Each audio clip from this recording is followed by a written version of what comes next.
mofinaina isan'andro atolotry ny mpitandrina rakotona valina maoly.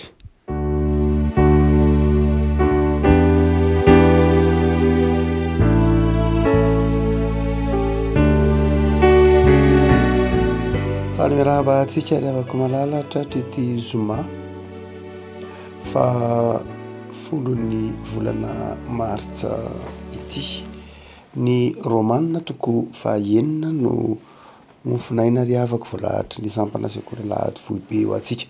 Romanina toko fahaenina andininy fadimy ambin'ny folo ka hatramin'ny fahasivy ambin'ny folo. Vakitsika amin'ny anaran'i Jesosy. Ahoanary hanota va isika saingy tsy ambanin'ny lalàna fa ambanin'ny fahasoavana sanatry izany. Tsy fantatrareo va fa raha manolo tena ho mpanompo ianareo na ho aniza na ho aniza dia mpanompon'ny ray araha ianareo ianareo, na ny ota ho amin'ny fahafatesana na ny fanarahana ho amin'ny fahamarinana. Ary isaorana ny Andriamanitra fa na dia efa mpanompon'ny ota aza ianareo, ny fonareo dia efa nanaraka ny fomba ny fampianarana izay nanolorana anareo. Ary rehefa natao afaka tamin'ny ota ianareo dia tonga mpanompon'ny fahamarinana. Miteny araka ny fanaon'ny olona noho ny fahalemen'ny nofonareo. Fa tahaka ny nanoloranareo ny momba ny tenanareo ho mpanompon'ny fahalitoana sy ny tsy fanarahan-dalàna hatanteraka ny tsy fanarahan-dalàna, dia mba hatolory ankehitriny toy izany koa ny momba ny tenanareo ho mpanompon'ny fahamarinana hatanteraka ny fahamasinana. Ray masino, manamasinana amin'ny fahamarinana ny teninao no fahamarinana. Amen. Ny taratasy nosoratan'i Paoly ho an'ny Romanina no isan'izay matevina indrindra amin'ny lafiny fotom-pinoana ny fanazavana ao anatiny. Isan'ny miresaka betsaka mikasika ny fotom-pinoana ary lalina be ny fanazavan'i Paoly mikasika ny finoana ao amin'ny taratasy nosoratana ho an'ny Romanina. Marina fa ny taratasy ho an'ny Koritiana koa dia miresaka fotom-pinoana, saingy lafiny pratika kokoa no resahan'i Paoly amin'ny Koritiana, satria ny Koritiana dia namaolana pratika teo amin'ny fiaina kristiana, teo amin'ny fijoroana vavolombelona. Fa ny Romanina kosa dia tena fanazavana mihitsy lay totsika hoe ny azo damosiny finoana kristiana. Raha tsy iresaka fa sy ity Romanina toko fahaenina ity fotsiny tsika dia miresaka ny fanazavana momba ny batisa. Zay mety ho fanazavana maro samihafa momba ny batisa dia hitantsika any amin'ny filazantsara, any amin'ny hatrany amin'ny testamenta taloha moa dia ny famorana Genesis toko fafito ambin'ny folo dia efa tandidon'ilay tandidon'ny batisa. Fa i Paoly no tena manome fanazavana mazava momba ny batisa. Ny efa fameriberintsika eto amin'ny mofinaina fa Paoly dia mitovy amintsika raha ohatra ka jerena tsotro zao, satria Paoly dia na dia apôstôly azy izy dia tahaka antsika ihany. Izy tsy hoe nahita an' Jesosy tahaka andry Petera na tahaka andry Matio na tahaka andry Jaona, fa efa niakatra nakany an-danitra Jesosy, zany hoe efa taona vitikely aty aorian'ny akaran'ny tompo tany an-danitra vao natsony ny tompo izy, vao niona tamin'ny tompo izy. Dia tahaka antsika mihitsy izy, eny somary lasa lohantsika angah izy satria mbola teo daholo ireo vavolombelona anatry maso nahita ny fitsanganan'i Jesosy tamin'ny maty. Mety efa lavidavitra kely an'izay tsika roa arivo taona teo aoriana, fa na izany ara dia tsy vavolombelona nanatry maso ny zavatra nataon'i Jesosy rehetra tahaka amin'ireo apôstôly zokiny izy. Saingy mazava mihitsy ny fanazavany ny batisa amin'ity Romanina toko fahaenina ity. Paoly no manome fanazavana, fa ny fanazavana ny batisa dia tsy any amin'ny ranon'ny Jordana akory. Ny fanazavana ny batisa tsy any amin'ny mpanao batisa, Jaona mpanao batisa akory. Ny fanazavana ny batisa tsy any amin'ny hoe fibebahan'ny olona sa tsy ny fibebahan'ny olona ny voalohany. Tsy any amin'ny hoe lehibe sa kely ny atao batisa, tsy any amin'ny hoe zaza sa olon-dehibe, tsy zany ny fanazavana ny batisa ho Paoly. Fa ny fanazavana ny batisa dia tsotra eo amin'ny hazo fijalian'i Kristy.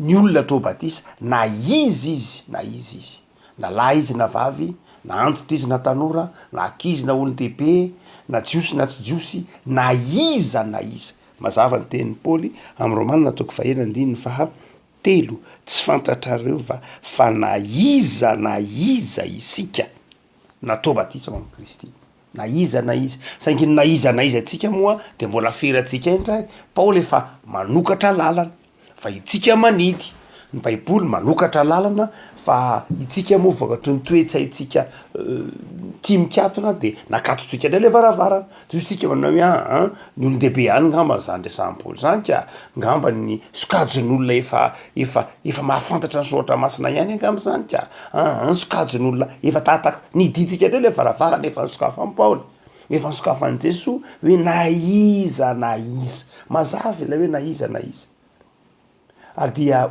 mozy Paoly hoe na iza natao batisa ho an'i Kristy de natao batisa ho amin'ny vavatesany ary niarana tsangana tamin'i Kristy zany hoe i Paoly no manome fanazavana mazava fa ny batisa de fiarahana maty tamin'i Kristy no heviny fandraisana ny fahafatesan'ny Kristy teo amin'ny hazo fijaliana ary fiarahany tsangana tamin'i Kristy tamin'ny Paska. Zay fotsiny batisa ho Paoly ngamba fotsiny tany satsika azy satria fehezateny foy fa lanjana zany eo amin'ny tantaram-piainana zao tontolo zao de sarobidy sy mafezatanja tokoa hoe niara-maty tamin'i Kristy ianao rehefa natao batisa ary niara-belona niara-nitsangana tamin'i Kristy ianao rehefa natao batisa zany hoe tamin'ny alalan'ny batisa nonanona ny ota izay ao anatin'ny olona ao anatin'ny olona ao misy ota ary ota io no mampiasa ny nofon'ny olona mampiasa ny fisainan'ny olona mampiasa ny eritreritry olona ka matonga ny olona manota dio Paoly manao hoe tsy misy vahaolana hafa mihitsy ialana amin'ny ota afa-tsy ny fahafatesana mazava zany tsy misy olona maty ka mbola manota hoe de mbola mangalatra ihany ange le olona le maty de mbola mamono olona ihany ange le olona le maty de mbola manao ny atao ihany ange le olona le maty mazava ny tenin'ny Paoly amin'ny andininy fahafito fa izay efa maty de afaka amin'ny ota ahoana ary nanao lanantsika amin'ny ota le ota ao anatintsika itsika nefa mbola velona ka raha mbola velona tsika de manan-kery amintsika foana ny ota fa ny maty ihany tsy azon'ny ota baikona de izao ny fahafatesan'ny tompo tao amin'ny hazo fijaliana manjary fahafatesantsika ny mahatonga atsika afaka amin'ny ota maty Jesoa de maty koa isika amin'ny alalan'ny batisa de maty koa ny ota mazava ho azy fa rehefa nitsangana tamin'ny maty Jesoa de niatsangana tamin'ny maty niaraka tamin'i Jesoa koa fa ny ota tsy natsangana intsony de zay mahatonga amin'ny Paoly manao hoe olo mbaovao handehananareo amin'ny fiaina mbaovao mazava ny tenin'ny Paoly amin'ny Romanina toko fahaenina zay eto ampelantanantsika zay novakitsika teo ity dia any amin'ny andininy fa dimy ambin'ny folo ary Paoly zay nofinainantsika anio de manazava ny vokatra ilay fandraisantsika ny fahafatesan'i Jesoa sy ny fitsanganan'i Jesoa an'ny tenatsika tonga olom-baovao raha olom-baovao de maninona raha olom-baovao de inona ny dikany raha olom-baovao de inona anao terany de hoy Paoly manao hoe raha olom-baovao ianao de zao eo ambany fahasoavana tsy eo ambany ny lalàna itsony fa eo ambany fahasoavana lay hoe eo ambanin'ny lalàna sy eo amban'ny fahasoavana de tena amin'ny lafiny soteriolojia io zany hoe amin'ny lafiny famonjena satria efa garin'ny olona amin'ny lafiny ataontsika hoe rahara-piaramonina hoe ny kristianina ny mpino zany dia tsy ambany lalàna ka de afaka mandika lalàna tsy zay loatra amin'ny lafiny famonjena ny olona ndrasahan'ny Paoly eto fa tsy amin'ny lafiny ekleziolojia koa hoe afaka mandika fitsipika zany ny fiangonana satria ambany lalàna izy satria tsy ambany lalàna izy tsy amin'ny lafiny ekleziolojia io fa amin'ny lafiny soteriolojia zany hoe amin'ny lafiny famonjena ny olona ndrasahan'ny Paoly eto hoe tsy ambany lalàna ianao fa ambany fahasoavana dia inona lay hoe ambany fahasoavana mazava ho azy fa ambany fahasoavana ianao satria ny finoana no hitsarananao tsy ny lalàna intsony no hitsarananao hoe marina sa diso fa ny hoe mino sa tsy mino ianao ary ambany fahasoavana de izao ny fiezahanao hanatratra ilay lalàna sy lay fahatsaram-piainana de zao tsy enao no manatanteraka zany fa Andriamanitra no ny heriny fanamasina. No zany dia ny olona ambany fahasoavana de olona mahatsiaro hoe tsy mahatsiaro onigadra noho ny tsy mahatsiaro hoe zioga ny fanaovana ny lalàna. Zioga mantsy ny lalàna tamin'ny Jiosy, mafy ny fanatanterana ny lalàna, miferinaina na de ny fanatanterana ny lalàna, ary lay Andriamanitra de lasa Andriamanitra tsy tompona amin'ny fitiavana ntsony fa tompona mitahotra. Fa ny azo fijalian'ny Kristy, ny fanarahantsika ny Kristy tao amin'ny azo fijaliana, ny fandraisantsika azy ho fiainantsika ny mahatonga antsika faly amin'ny fanompoana an'Andriamanitra. Satritsika hanompo an'Andriamanitra, fifaliana ho antsika ny manompo an'Andriamanitra, tsy zioga ny fanompoana an'Andriamanitra satria tsy antery, satria ambany fahasoavana isika. Zany hoe no amarinina maimaimpona isika. Ny lalàna manameloka atsika, fa ny rahan'ny Kristy kosa manadio atsika olom-baovao. Dia Paoly reto mazava na hoe de anota ary ve zanytsika satria tsika tsy ambany lalàna fa ambany fahasoavana, de anota ve zanytsika? De manazava izy manao hoe sanatria zany tsy anao zany isika satria tsika ambany fahasoavana. Ny fahasoavana tsy mitaona atsika hanota fa ny fahasoavana mitaona atsika hanompo an'Andriamanitra bebe kokoa. Hanompo an'Andriamanitra bebe kokoa satria olona afaka, satria olona nositranina. Dia eto ara manazava Paoly ny hoe ny olona no avotan'ny tompo, ny olona vita batisa, ny olona nandray an'i Jesosy tompo sy mpamonjy azy de zao ambany fahasoavana izy. Zany hoe eo ambany famindrampon'Andriamanitra izy. Tsy izy itsony ama olombelona mpanota azy no jeren'Andriamanitra, fa Jesosy izay maty tao amin'ny azo fijaliana no hitany eo amin'ny mpino.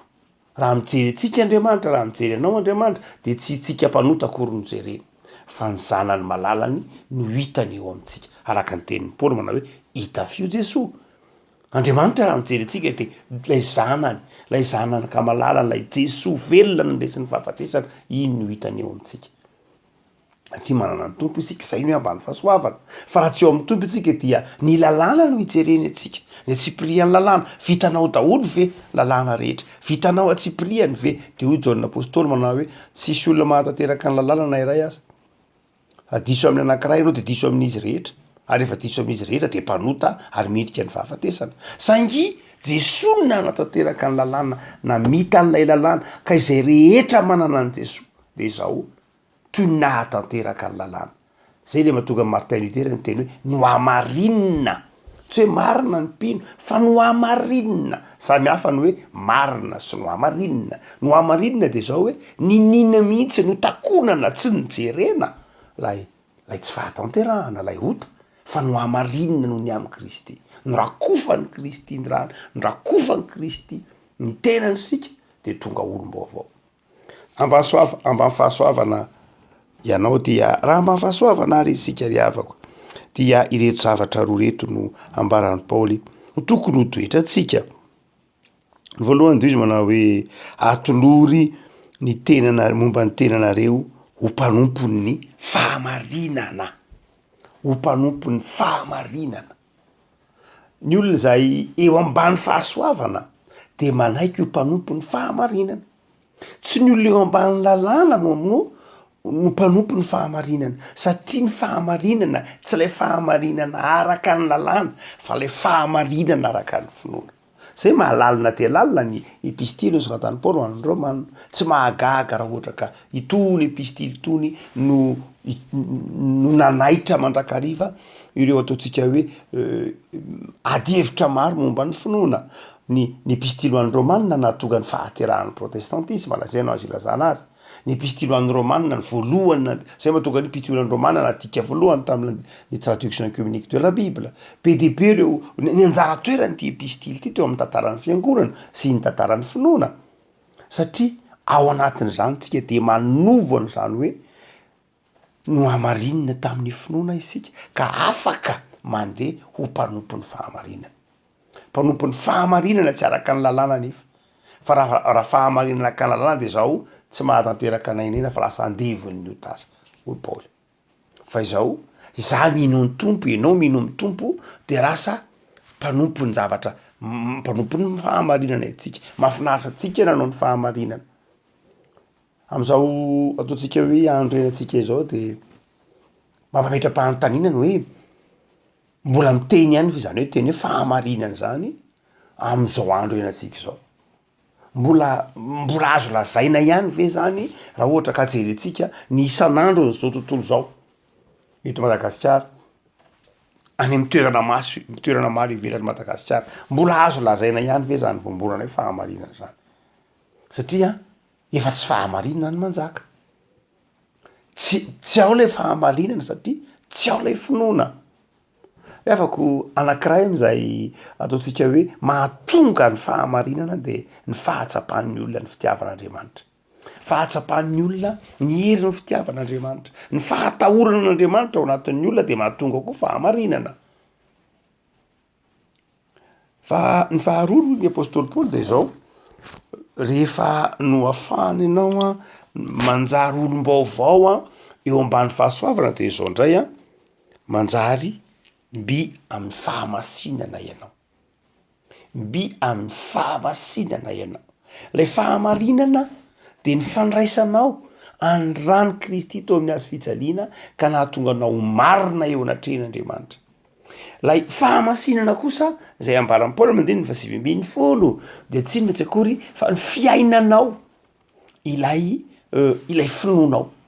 Ny fahamasinana dia tsy inona tsy akory fa lay mahainao anao ao anatin'ny fiarahamonina miaina ny tenin'Andriamanitra, miaina ny fiainana kristiana.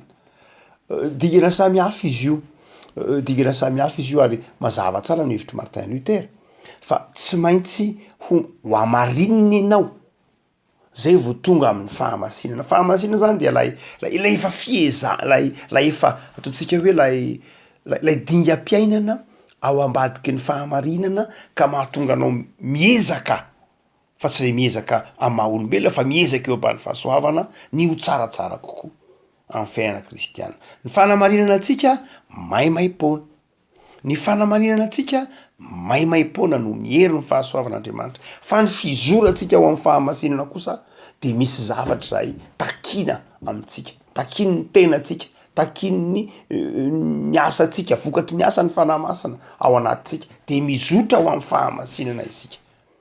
Hoe ny olona mizotra ao amin'ny fahamasinana de zao ataovy ohatra tia ny tenin'Andriamanitra izy, ataovy ohatra tia ny fiaraha-mivavaka izy, ataovy ohatra tia ny manao ny marina izy, ataovy ohatra tia ny manao ny tsara izy, ataovy manana fiainana te hiorina bebe kokoa amin'Andriamanitra izy.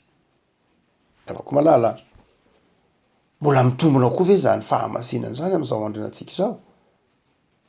Satria tenenin'ny Paoly ao amin'ny soatany ho an'ny Timoty manao hoe aneriana any ny olona de tsy hanaja zay masina. Zay tononinao masina dia aza mieritreritra fa ho ajain'ny olona. Zay heverinao sy tononinao masina aza misy tokoa. Tsy manaiky ny fisian'ny zava-masina intsony ny olona, na de ny fiangonana raha tsy ajain'ny olona. No ny antony maro samy hafa, tsy ajain'ny olona, tsy asian'ny olona heviny na dia zavatra zay heverina ho masina ao anatin'ny fivavahana sy ny finoana azy de tsy gagitsika raha mivarilavo ny moral. Satria ny olombelona marina ny tenin'ny Blaise Pascal manao hoe zao ange io olombelona io ange de nataon'Andriamanitra ataovy hoe biby ozy fa tsy manina zay ilazanao azy, fa raha biby izy de biby mivavaka, raha biby izy de biby tia mifandray amin'Andriamanitra. Zany hoe ny olombelona dia être na zava-boary zay nataon'Andriamanitra hivavaka. Ary rehefa esorinao io lay fanahy mivavaka, rehefa esorina ao anatin'ny olombelona lay fanahy mivavaka, lay fanahy miresaka amin'Andriamanitra, lay fanahy mangetaheta ho masina, ho marina, ho tsara, hanompo, de manjary very maridalana izy. Very maridalana izy de lasa tsy lay olombelona fanahy intsony, lay olombelona misaina, lay olombelona ambany fahasoavana intsony manatantera-javatra, fa lay olombelona nofo. De lasa mifanaritaka, miady, lasa ny gaina, ny vola no antom-pisina. Rehefa niala teto am'izao tontolo zao ny fahatahoran'ny olona an'Andriamanitra, miala tsikelikely, ny finoana sy ny fahatahoran'Andriamanitra, ary miala koa ny fahalalana, ny fahalalana sy ny fahendrena, de inona no mipaika an'izao tontolo zao? Ny gain.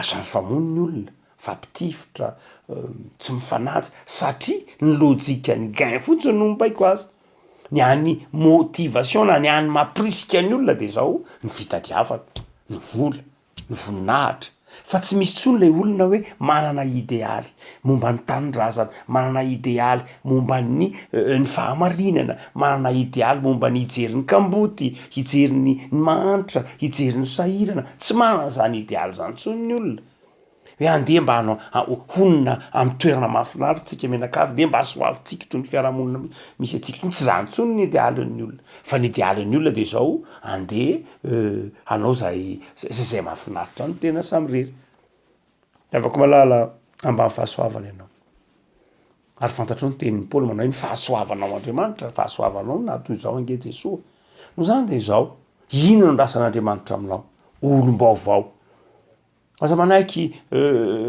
ampitenen'ny olona manao hoe ianao ange tsy olom-baovao ianao ange tsy kristianina tsy kristianina ianao olom-baovao ianao ary satria kristianina sady olom-baovao ianao de zao mandehana amin'ny finoana mandehana amin'ny fitiavana mandehana amin'ny fahamarinana aza matahotra ny mandeha amin'ny fahamarinana tsy mampatahotra ny mandeha amin'ny fahamarinana tsy mampatahotra mandeha amin'izany lalana zany fa ny olona ny matahotra mandeha amin'ny fahamarinana satria ao amin'ny maizina izy fa ianao mpino ianao manana ny tompo de zao aza matahotra mandeha amin'ny fahamarinana fa rakaraky ny anekenao andeha amin'ny fahamarinana no mampazava ny lalanao mampazava amin'ny voalohany mety matahotra ahoana moa zany maizina ny lalako ahoana ny andehanako amin'ny fahamarinana raha mandeha raha miala amin'ny fahamarinana zao de vetivety kely io miala amin'ny fahamarinana zao tonga de mazava ny lalana tsy zay loatra ary tsy le fahamarinana moral fotsiny ihany le sahany fa le tena fahamarinana ka ny ten'Andriamanitra ny fanekenao andeha amin'ny fahamarinana ny mampazava ny lalana de afaka malala efa no ahafahan'ny tompo tonga olom-baovao isika de andeha hanompo an'Andriamanitra amin'ny fofeny fitiavana am'izao karem'izao de andiny tena inona ny menao atompo ny fahasoavanao am'izao karem'izao raha mandiny tena ianao tsy zay raha tsy nataonao koa rony zava-dehibe amin'Andriamanitra zava-dehibe ihany zany fa tsy zay ny voalohany raha mandiny tena ianao aza mandinika ny tenanao ho misaraka amin'ny fahasoavan'ny Kristy ny zava-dehibe tsy zay tsy nataonao an'Andriamanitra hoe za ketsy Andriamanitra tsy nanao ninona mihitsy za ary ohatrany tsy mivavaka koa za raha malaina mivavaka za ary tsy rety hitoetrako tsy zany ny zava-dehibe amin'ny fandinitena ny fandinitena koa tsy ny zava-dehibe tsy ny hoe za koa Andriamanitra mba bebe ihany ny ohatran mba vitako ohatran mba efa mbanezakezaka kely nge zato taraty ny taona vitsivitsy ohatran mba za kosa aloha tsotrandrano reny Andriamanitra tena tsy izy mihitsy zany tena mba tsy efa mba hitanao mbanezaka kely kosa ve za Andriamanitra eny mety ho marina amin'ny fijerinao olombelona ihany zany fa tsy zay koa ny voalohany amin'ny fandinitena fa inona ny fandinitena ny fandinitena de zao fametraha-panontaniana hoe tompo ny raisiko ve zay nomenao aho mba nyraisiko ve mba nanatsotra tanana ve aho tam'izay nomenao aho inona ny zavatra sarobidy indrindra nomen'Andriamanitra anao ny zanany malalana no zany ny fandinitena de fametraha-panontaniana de hoe takatrao ve izay nataon'Andriamanitra ao anao takatry ny sainao ve izay nataon'Andriamanitra ao anao tsapanao ve hoe ity nataon'Andriamanitra ao anao nataon'Andriamanitra ao anao zany tsy hoe satria tsara tsy hoe satria maranitra tsy hoe satria ambony ianao fa nataon'Andriamanitra ao anao zany satria tiany fotsiny zao ianao ivavaka sika tompo misaoranao zahay noho ny amin'ny ity fotoana ny karemy zay andinia tena ity manafatra anay nisy ohatra masina zay novakina teo fa ambany fahasoavana izahay no amarinina noho ny amin'i Jesosy zanakao ary tao aminao hiaina fiainana vaovao tsy ambany ziogany fahotana ka ny ota no mibaiko anay fa ny fifaliana manaraka anao ny fahasoavanao ny finoana no mampirisika anay anao ny marina anao ny tsara hizotra amin'ny fahamasinana amin'ny fiainana isan'andro am'izao fotoana ny karemy zao tompo de tao mi ny firenena tao mi ny malagasy tao mi zay rehetra andiny tena mantatra ny sitraponao am'izay rehetra hitondranao anay de aterisy tompo ny fiainanay ho amin'ny fahamasinana ao hatrany ary ao kotsapan'izay rehetra mifanerasera aminay fa manana fifaliana zarainy izahay manana fitiavana iombonana amin'ny fandrosoana fanaovana asa tsara zahay de aoka hanapaka ompona hiatran'i Jesosy ny fiadananao amen